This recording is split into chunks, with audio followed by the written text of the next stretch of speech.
महाकुंभ 2025 जिसमें दो चेहरे सबसे ज्यादा चर्चा में रहे। एक चेहरा था आईआईटी वाले बाबा का और वहीं दूसरा चेहरा था मोनालिसा का। लेकिन सबसे ज्यादा चर्चा की वजह इस समय यह है कि दोनों चेहरे जो महाकुंभ से फेमस हुए, दोनों ही इस समय शादीशुदा हो चुके हैं। यानी कि दोनों ही जोड़े इस समय विवाह के बंधन में बंध चुके हैं। और इस समय चर्चा आईआईटी वाले बाबा की विशेष रूप से चल रही है, क्योंकि आईआईटी वाले बाबा वही बाबा हैं जो कभी शिव तत्व की बात करते थे, जो कभी कहते थे सब मोह माया है, जो कभी बड़ी बड़ी ज्ञान की बातें करते थे, लेकिन वर्तमान में उसी मोह माया में एक बार फंस चुके हैं।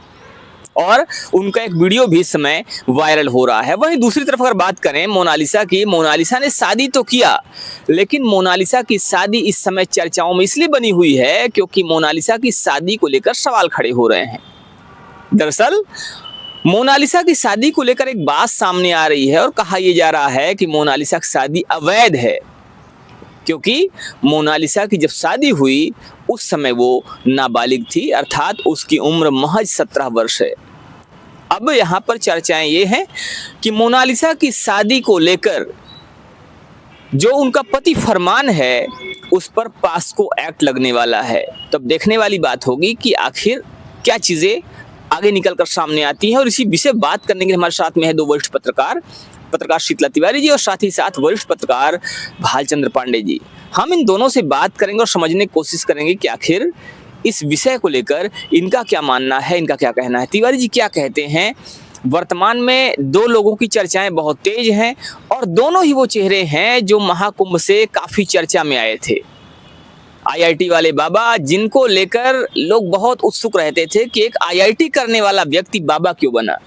उन्होंने भी बड़ी बड़ी ज्ञान की बातें की थी, उन्होंने शिव तत्व की बात की थी, उन्होंने कहा था कि ब्रह्मांड ऐसा है वैसा है, और कहीं ना कहीं मोह माया की बात सामने आ रही थी कि इस दुनिया से वैराग्य हो गया और वो बाबा बन गए। अब वही बाबा एक इंजीनियर से शादी कर लेते हैं जो कि कर्नाटक की रहने वाली है और नाम होता है अमृता, प्रतीका, अमृता नहीं प्रतीका। तो प्रतीका से शादी करके बाबा चर्चा में है। अभी हाल ही में बाबा अपने गृहनगर गए हुए थे, हरियाणा का झज्जर, जहां पर उनका गांव है, वहां वो गए हुए थे और अपनी पत्नी का केवाईसी करवाने के लिए गए थे। तभी लोगों की नजर पड़ी और लोगों ने सेल्फी लेना शुरू कर दिया, वीडियो बनाना शुरू कर दिया और बाबा की चर्चा सामने आ गई, क्योंकि बाबा तो शादी पहले ही कर चुके थे, लेकिन लोगों को कानों कान खबर नहीं थी। आपको बता दें कि शादी 15 फरवरी महाशिवरात्रि के दिन हुई थी, लेकिन किसी को इस विषय में कोई भी अंदाजा नहीं था। लेकिन जब बाबा केवाईसी करवाने गए तो केवाईसी करवाने के चक्कर में बाबा की सारी चीजें, सारी पोल खुल गई और सारी बातें सामने आ गई। तिवारी जी क्या कहते हैं इस पर? बाबा की जो बातें सामने आई, बाबा की जो वीडियो सामने आई, शादी बाबा कर चुके हैं, तो इसको लेकर आपका क्या कहना है? देखिए पांडे जी, आपने जो जिक्र किया आज आईआईटी बाबा और एक चर्चित बाबा थे। कुंभ जो है महाकुंभ दुनिया का सबसे बड़ा मेला लगा हुआ था प्रयागराज में। तो आईआईटी बाबा के साथ साथ वायरल गर्ल नीली आंखों वाली मोनालिसा का भी जिक्र काफी हुआ। लेकिन पांडे जी, हम आपको थोड़ा सा और पीछे ले चलेंगे जो है, और पीछे चलिएगा। आपको याद होगा कि रानू मंडल जो है रेलवे स्टेशन से जो है वो एक लाइन गाना गाई थी जो है लता मंगेशकर की, और वह भी एक ब्रांड बन गई थी। उसके बाद एक कच्चा बादाम वाला गाना आपने सुना था, उसके बाद एक कोरी वेला डी कई के गाना कोई आया था। इस तरीके जो है सोशल मीडिया पे तमाम ऐसे चेहरे आए कि जो कि रातों रात जो है वो स्टार बन गए। उसी तरह जो है, जिस तरह जो है आपके जो है आईआईटी बाबा और मोनालिसा। अब उन स्टारों का क्या हुआ? आपने देखा कि रानू मंडल जो है फिर वहीं पहुंच गई। अब वो कच्चा बादाम या उनका क्या हुआ? उसी तरह जो है ये मोनालिसा जो है एक बार उठी तो the diary of Manipur film में सनोज मिश्रा ने इसको काम दिया, काम भी करवाया, सब कुछ जो है। बाद में मोनालिसा जो है ब्लैकमेलिंग के तहत वो फंस गई, ऐसा सनोज मिश्रा का कहना है। कुछ जैन में मुलाकात उनसे हुई फरमान से, फरमान के साथ जो है वह केरला गई, वहां शादी की, जो फरमान बोलता था उसी की भाषा बोलने लगी।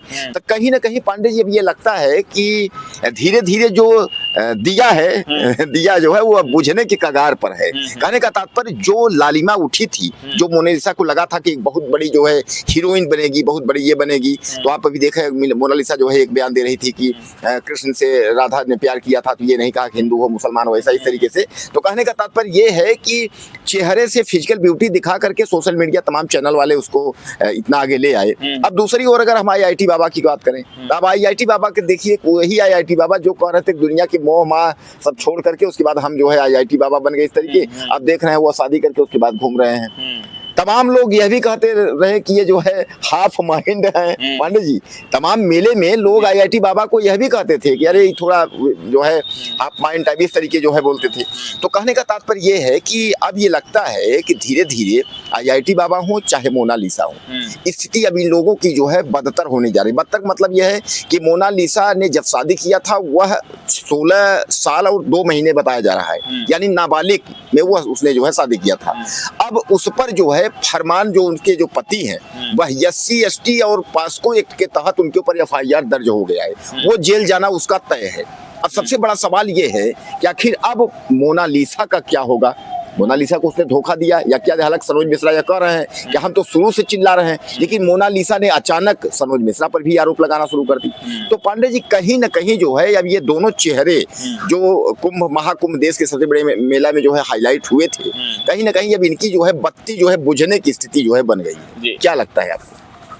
तो कहीं ना कहीं इनकी बत्ती बुझने की स्थिति बन गई, ऐसा तिवारी जी कहना है। अब देखना ये है कि आने वाले समय में क्या वास्तव में फरमान पास्को एक्ट के तहत जेल जाएंगे या इसमें फिर से कोई नया मोड़ सामने आने वाला है। आइए इस विषय पर बात करते हमारे साथ में बैठे हुए वरिष्ठ पत्रकार भालचंद्र पांडे जी से। पांडे जी, क्या कहना है आपका कि जो स्थितियां सामने आ रही हैं, एक तरफ चर्चा चल रही है IIT वाले बाबा की, हालांकि IIT वाले बाबा के साथ में कोई विवाद नहीं है, उनके विषय में कहा जा रहा है कि हाँ उन्होंने शादी कर ली है, उनकी वीडियो वायरल हो रही है, लेकिन इस विषय को लेकर कोई ना तो विवाद है ना ही कोई विरोध है।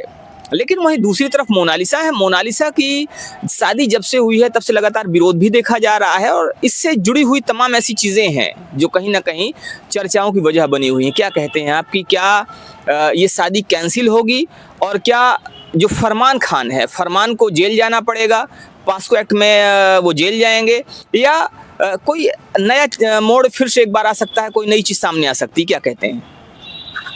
देखिए शिव जी, पहले तो आप सभी को नमस्कार।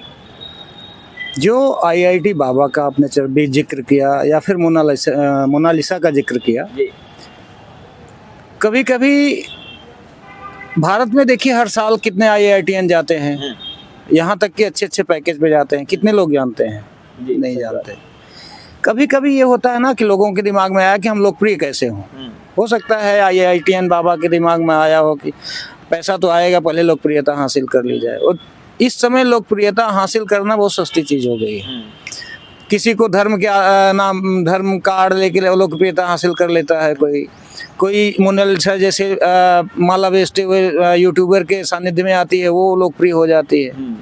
तो लोकप्रियता इस समय जब से सोशल मीडिया का समय आया है, लोकप्रियता हासिल करना हर कोई चाहता है और सस्ती लोकप्रियता हासिल भी हो रही है। लेकिन प्रश्न यहाँ ये उठता है ना कि वास्तव में क्या सनातन की आड़ लेके कोई इतने जल्दी इतना फेमस हो जाए और फिर उसको छोड़ करके, सोचिए 25 के कुंभ में अभी वो IITian बाबा के नाम से शिवत्व को प्राप्त कर रहे थे और पूरी दुनिया को मोहमाया बता करके छोड़ रहे थे। अचानक शादी भी कर लेते हैं, वो भी पता नहीं चलता अगर KYC कराने नहीं जाते। तो ऐसे लोगों को अच्छा कहीं ना कहीं हमारे जो बाबा हैं या संत हैं या अखाड़े हैं, उन पर भी प्रश्न चिन्ह उठता है। किसी को भी उठा के वो अपने आप में शामिल कर लेते हैं। यहाँ हर कोई बुद्ध थोड़ी ना हो सकता है कि गृहस्थ या मोह माया छोड़ के सब ईश्वर में लीन हो जाए। देखना चाहिए, एक समय देना चाहिए, तब अपने अखाड़े में शामिल करना चाहिए। ऐसे ही मोनालिसा का प्रश्न आपने उठाया। मोनालिसा पहली चीज तो देखिए, अभी ये कहना कि नहीं वो नाबालिग है, जब तक, क्योंकि उसकी कोई डिग्री तो है नहीं, केवल आरोप लगाए जा रहे हैं। कहीं ऐसा साक्ष्य तो नहीं मिला ना कि नहीं वो 18 साल की नहीं हुई है, कहीं उसकी ना मेडिकल चेकअप हुई है, कुछ नहीं हुआ है। ये देखिए, इसको लेकर मैं आपको बताना चाहूँगा, मैं यहाँ पर रोकना चाहूँगा कि इसको लेकर जो बातें सामने आ रही हैं वो ये आ रही हैं कि NCFT जो है, NCFT की तरफ से, यानी कि राष्ट्रीय अनुसूचित जनजाति आयोग जो है, उसकी जांच में खुलासा हुआ है कि मोनालिसा अभी भी नाबालिग है और इसी वजह से फरमान खान पर मुकदमे की बात कही जा रही है और कहा जा रहा है कि पास्को एक्ट के तहत फरमान को जेल जाना पड़ेगा। तो फिलहाल ये बातें सामने आ रही हैं और अगर ये चीज़ें होती हैं, अगर फरमान को पास्को में जेल जाना पड़ता है, तो देखने वाली बात ये है और जो बातें चर्चाएं इसमें चल रही हैं कि क्या मोनालिसा की शादी टूटेगी, क्या एक बार फिर से मोनालिसा और फरमान अलग हो जाएंगे और फरमान को बाकी अपनी ज़िंदगी, बाकी समय जेल की सलाखों के पीछे बिताना पड़ेगा। तो फिलहाल इस पर आपका क्या कहना है, आप भी हमें ज़रूर बताइएगा। इस पर आप अपनी राय जरूर दीजिएगा, आप कमेंट कीजिएगा और बताइएगा कि इस पर आम जनता क्या सोचती है। बने रहिए हमारे साथ खबरों को अपडेट के लिए। जय हिंद।